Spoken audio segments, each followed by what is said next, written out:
Okay, here I am at Princeton's gates. The gates of Princeton. It's like a gateway to the future when you consider the kinds of students that attend here. And it's a time here in Princeton where they require masks. So behind me is a sign. Let's see, where is it? There it is. It's a sign that says that please wear masks. Everywhere, all over the city, everyone on the street is wearing a mask. You know, there's a pandemic going on still here at the end of April of 2021. You know, Princeton was established in New Jersey in 1746. And it was established as the university from originally a log college led by a fellow by the name of William Tennant.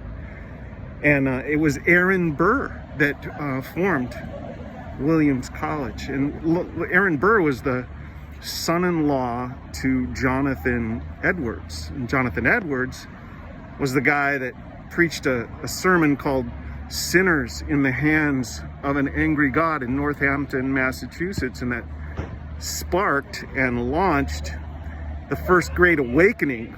And tens of thousands of people came to Christ during those days. And history credits that revival in helping unite the colonies of the United States prior to the Revolution and the birth of this nation.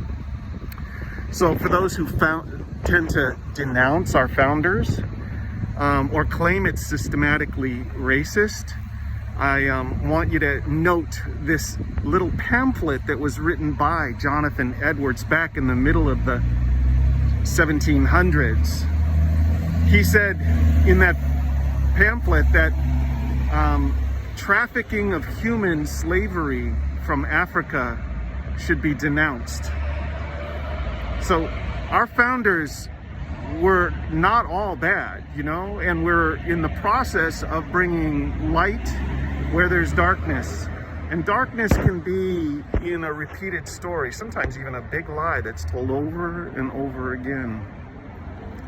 Edwards became president of this university, Princeton, in 1758, but sadly, he died tragically during another epidemic. Actually, it was by taking the smallpox vaccine.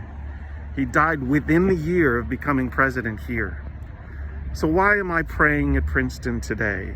This Pray the Campus, hashtag Pray the Campus campaign that I'm on during the month of May. Well, there's one student's story I want to tell you quickly. His name's Robert Wilder.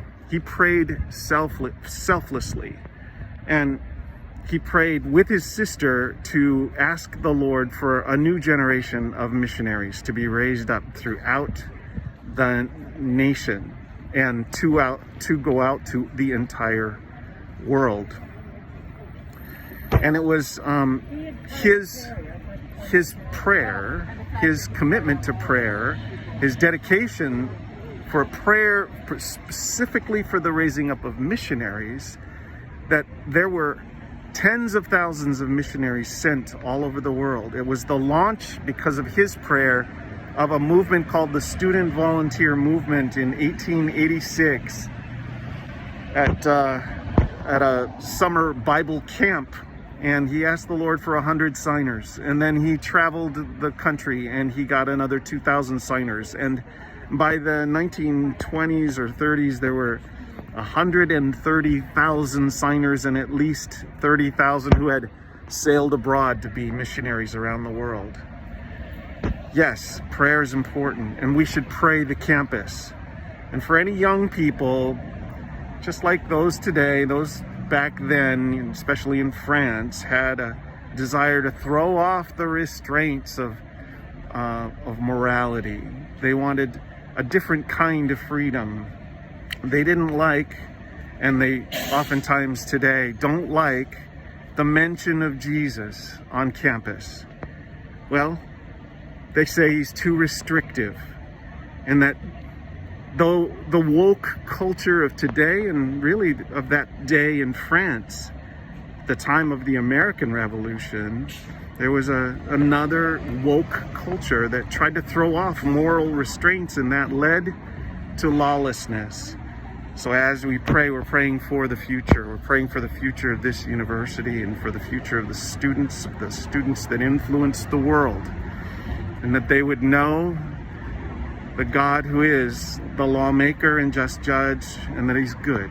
His intentions are good, and any restraints that he puts upon us are for our good, and that he's the one that really gives freedom, moral freedom, as well as the freedom to create with him good things that make for a better world. So that's my prayer here at Princeton today. Thanks for listening. #PrayToCampus.